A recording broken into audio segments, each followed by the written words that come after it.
CC port నుంచి ఏంటి ఇక్కడ మనకి అది V8 కేబుల్ కానివ్వండి, లేదు అంటే టైప్ సి కేబుల్ అయినా సరే.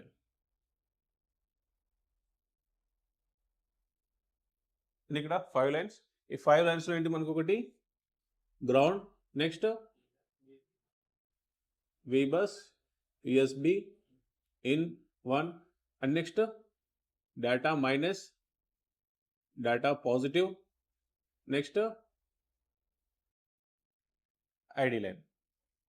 ఎటు నుంచి ఇక్కడ నుంచి V బస్ వోల్టేజ్ ఎక్కడికి వస్తుంది ఇక్కడ మనకి ఫస్ట్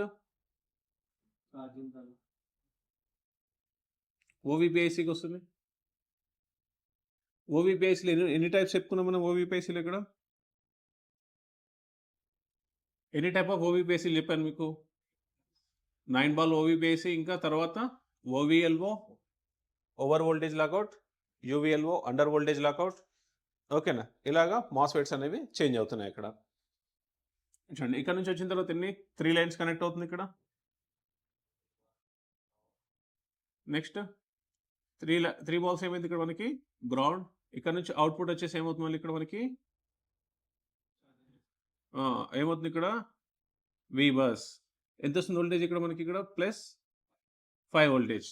5 వోల్టేజ్ వచ్చిన తర్వాత ఏం కనెక్ట్ అవుతుందని చెప్పాము ఇక్కడ మనం ఫస్ట్ లైన్ ఇక్కడ MID.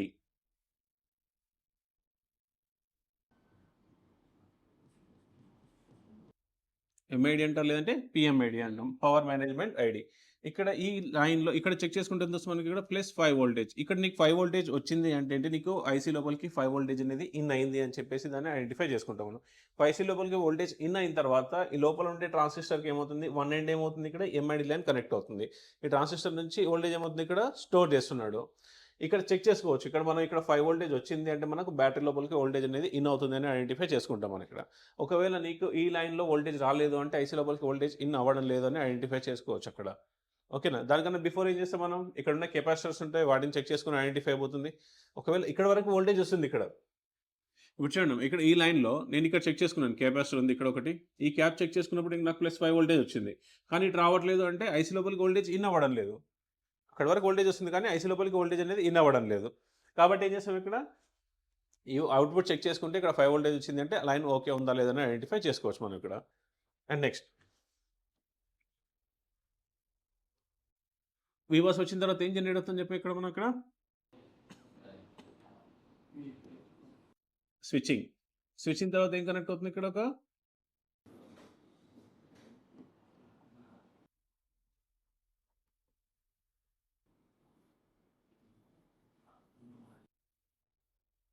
ఎంత కాయిల్ వాల్యూ ఎంత ఉంది ఇక్కడ మనకి ఇక్కడ 1.0 మైక్రో హెన్రీ బకాయిల్. ఈ బకాయిల్ తర్వాత ఏం కనెక్ట్ చేస్తాడు ఒక కెపాసిటర్, తర్వాత ఒక TVS diode or zener diode or ESD diode. ఓకేనా? ఇది జనరేట్ ఇక్కడ నుంచి ఏమవుతుంది ఇక్కడ నాకు VPH వోల్టేజ్ ఏం జనరేట్ అవుతుంది ఇక్కడ VPH పవర్. ఎంత వస్తుంది వోల్టేజ్ ఇక్కడ మనకి 3.7 to 4.2 వోల్టేజ్ జనరేట్ అవుతుంది. ఈ 3.7 to 4.2 అనేది ఇక్కడ VPH పవర్ అన్న. VPH పవర్ అనేది ఏ మోడల్కి ఇక్కడ క్వాల్కమ్ చిప్ సెట్ మోడల్ ఏమొస్తుంది పేరు ఇక్కడ VPH పవర్ అని వస్తుంది. Next MTK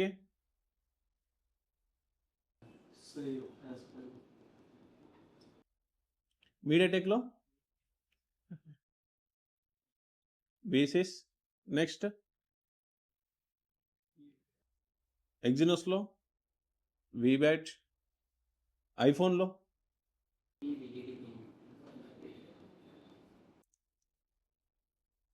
PP VCC main.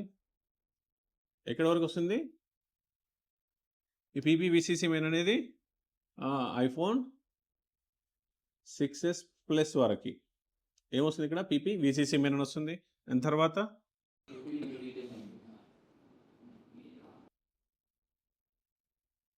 IPhone ఎక్కడ నుండి 7 to అంటిల్ మోడల్. ఇప్పుడు వచ్చిన మోడల్స్ వరకు ఏమొస్తుంది ఇక్కడ PP VDD మెయిన్. వీటన్నిటికి ఎంత వస్తుంది వోల్టేజ్ 3.7 to 4.2 వోల్టేజ్. అంటే ఎంత వస్తుంది ఇక్కడ 3.7 to 4.2 వోల్టేజ్ అనేది జనరేట్ అవుతుంది. నెక్స్ట్ ఇక్కడ వోల్టేజ్ వచ్చిన తర్వాత ఏంటి ఇక్కడ ఇటు నుంచి ఎక్కడ కనెక్ట్ చేస్తాం మళ్ళీ ఫస్ట్ ఇక్కడ నుంచి ఛార్జింగ్ ఏసీకి సిస్టమ్ వోల్టేజ్ ఇదే లైన్కి ఏం చేస్తున్నాడు నెక్స్ట్ సిస్టమ్ వోల్టేజ్ వచ్చిన తర్వాత ఏం కంటే ఇక్కడ బ్యాటరీ ఛార్జింగ్ నుంచి అవుట్ అయ్యి ఎక్కడ కనెక్ట్ అవుతుంది నాకు ఇక్కడ battery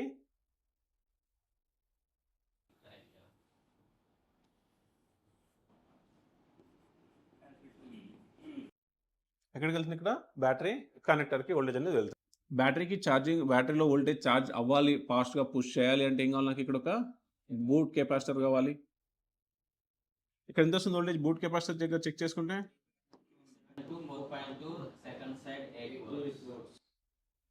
3.7 to 4.2 second side 8 voltage. దీన్ని ఏమంటున్నాం ఇక్కడ మనం బూట్ క్యాప్. ఈ బూట్ క్యాప్ అనేది కూడా ఇంపార్టెంట్ ఇక్కడ. ఒకవేళ ఇది బూట్ క్యాప్ ఒకవేళ ఇబ్బంది ఏమన్నా సరిగ్గా జనరేట్ అవ్వలేదు సరిగ్గా వర్క్ అవ్వకపోతే ఏమవుతుంది అక్కడ మనకి ఛార్జింగ్ అనేది తీసుకోవడం జరగదు. ఛార్జింగ్ డిటెక్టర్స్ నుంచి చూపిస్తుంది కానీ ఫేక్ ఛార్జింగ్ లాగా చూపిస్తుంది. అక్కడ స్లో ఛార్జింగ్ అవ్వచ్చు అక్కడ ఇలాంటి ఇష్యూస్ అనేది వస్తుంది. కంపల్సరీ ఇక్కడ బూట్ క్యాప్ కూడా చెక్ చేసుకోవాలి ఇక్కడ మనం. అండ్ నెక్స్ట్ ఇక్కడ వరకు ఏమైంది ఇక్కడ charging IC next battery connector charging ఏసీకి వోల్టేజ్ ఎక్కడి నుంచి వస్తుంది ఏంటి వోల్టేజ్ అనేది ఎలా జనరేట్ అవుతుంది అనేది ఇట్స్ ఎవ్రీథింగ్ ఇక్కడికి క్లియర్ అవుతుంది. నెక్స్ట్ ఇక్కడ నుండి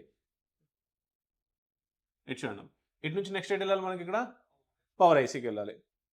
మనం ఛార్జింగ్ కేబుల్ కనెక్ట్ చేసినాం. ఛార్జింగ్ కేబుల్ కనెక్ట్ చేసినప్పుడు కొన్ని మొబైల్స్ ఏమవుతాయి ఛార్జింగ్ కేబుల్ కనెక్ట్ చేసినప్పుడే ఫోన్ అనేది ఆన్ అయిపోతాయి. కొన్ని మొబైల్స్ ఏమో ఛార్జింగ్ సింబల్ వచ్చేసి ఎంత ఛార్జింగ్ తీసుకుంటుంది అని చెప్పేసి చూపిస్తుంది. మనం ఛార్జింగ్ కేబుల్ ఎప్పుడైతే కనెక్ట్ చేసామో కనెక్ట్ చేసినప్పుడు ఏమవుతుంది ఈ విపిహెచ్ వోల్టేజ్ జనరేట్ అయ్యి విపిహెచ్ వోల్టేజ్ ఎటు వెళ్తుంది ఇక్కడ పవర్ ఏసీకి వెళ్తుంది. పవర్ ఏసీకి వెళ్ళిన తర్వాత ఏం చేస్తుంది పవర్ ఏసీ యాక్టివ్ అయిపోయి పవర్ ఏసీ నుంచి ఇక్కడ బక్ వోల్టేజ్ జనరేట్ అయ్యి పవర్ ఏసీని సిపియూకి యాక్టివేట్ చేస్తుంది. సిపియూ ఏం చేస్తుంది లైటింగ్ ఐసీ ఇంకా గ్రాఫిక్ ఐసీతో కమ్యూనికేట్ అవుతుంది. ర్యామ్ ఇంకా సిపియూతో కమ్యూనికేట్ అవుతుంది. ఇవన్నీ యాక్టివ్ అయిన తర్వాత ఏం చేస్తుంది అక్కడ లోగో అనేది చూపిస్తుంది. అక్కడ లోగో అంటే ఏంటి బ్యాటరీకి సంబంధించిన సింబల్ ఉంటుంది మనకు ఛార్జింగ్ కేబుల్ కనెక్ట్ చేసినప్పుడు లైట్ రావడము గ్రాఫిక్స్ రావడము అర్థం ఇవన్నీ వర్క్ అవుతాయి. రిమైనింగ్ ఏంటి నెట్వర్క్ సెక్షన్ కానీ కెమెరా కానీ ఇవన్నీ ఇవి కూడా యాక్టివ్ అవ్వవు. మనకి ఏదైతే రిక్వైర్మెంట్ ఉందో అక్కడ వరకు యాక్టివ్ అవుతుంది. తర్వాత నువ్వు ఆన్ బటన్ ప్రెస్ చేసినప్పుడు అప్పుడు మొబైల్ అనేది కంటిన్యూగా ఫుల్ ఆన్ అవ్వడం జరుగుతుంది.